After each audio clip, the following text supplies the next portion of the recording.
안녕하세요. 내가 사는 주식이 미사일처럼 떡상하길 바라는 마음으로 미국 주식 사는 일기 미사일TV입니다. 오늘 미국 3대 증시는 장 초중반까지 이어졌던 하락세를 말아올리면서 마감했습니다. 3대 지수 모두 강보합세를 보이면서 마무리가 되었는데요. 장 초반에 이런 하락세는 장전에 알려진 유럽발 은행 악재 때문이었습니다.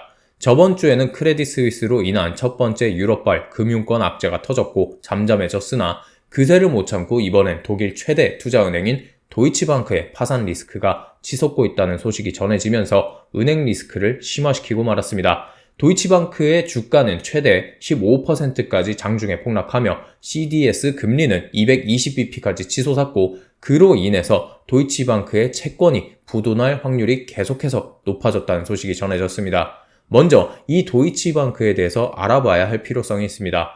도이치방크의 총 자산은 약 1조 4,400억 달러로 독일 최대 상업은행이며 최근 파산하며 UBS의 인수 결정이 된 크레딧 스위스의 자산인 5,300억 달러보다 약 3배 가까이 큰 은행입니다. 이러한 규모의 은행이다 보니 도이치방크도 마찬가지로 국제결제은행 BIS가 꼽은 40대 글로벌 시스템의 중요한 은행으로서 이 은행의 도산은 전 세계 금융위기를 불러일으킬 정도로 큰 규모라고 할 수 있습니다. 자, 그러면 구체적으로 얼마나 큰 이벤트가 있었기에 이런 엄청난 규모의 은행에 파산 리스크가 생겨났을까요?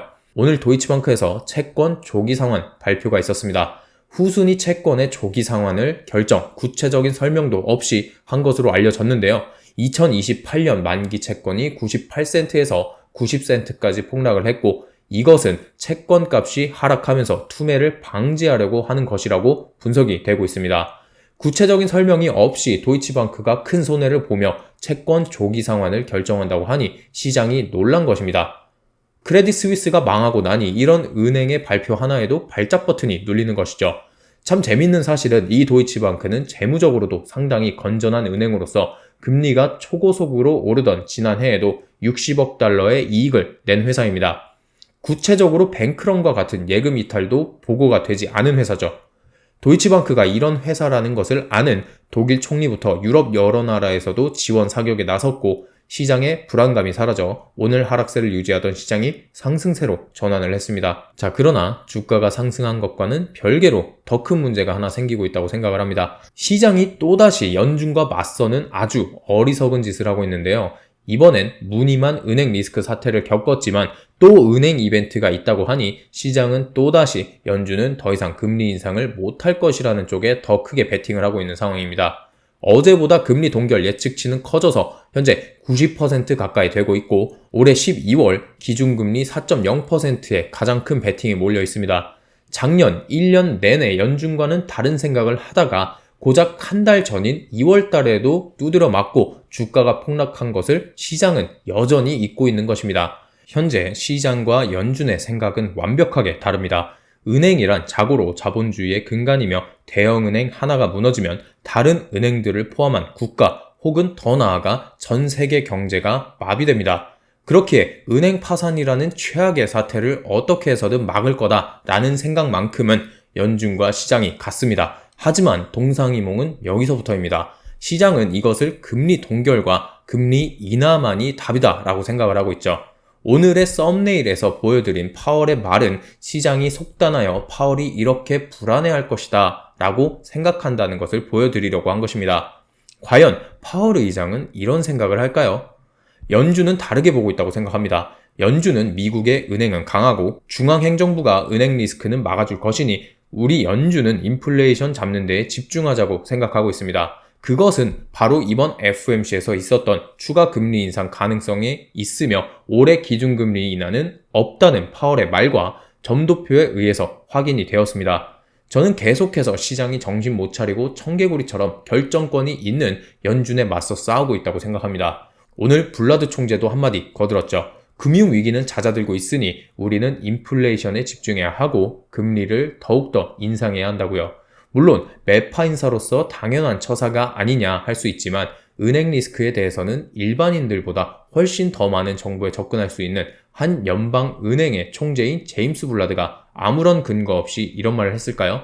저는 아니라고 봅니다. 저는 더 이상 우리가 걱정하는 2008년급 금융 리스크는 전 세계가 발벗고 나서서 막고 있는 이상 더 이상 없을 것이고 연준은 금리를 더 올리거나 동결하고 꽤 오랫동안 유지할 것이라고 생각합니다. 저는 연준과 싸워서 이길 수 있다고 절대로 생각하지 않습니다. 자, 이제 저는 투자하고 있지는 않지만 많은 분들이 관심을 가지고 지켜보는 BNKU에 대해서 이야기해보고자 합니다.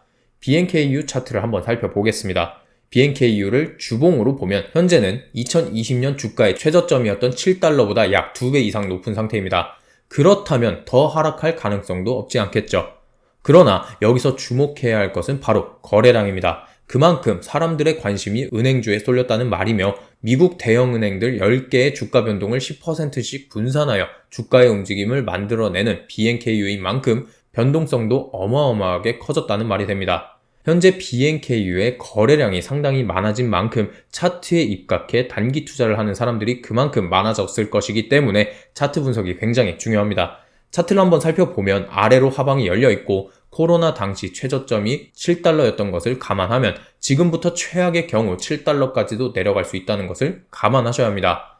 한편으로는 시장이 공포에 떨고 있을 때가 매수 타이밍으로 가장 좋기 때문에 지금부터 조금씩 분할 매수로 접근하시는 것도 괜찮다고 생각합니다. 14.30달러인 현재부터 1차 저항 라인이라고 볼 수 있는 17.8달러 선에서 부분적으로 매도를 하고 2차 저항 라인인 20.7달러 라인에서도 분할 매도를 하시는 것이 좋을 것이라고 생각합니다.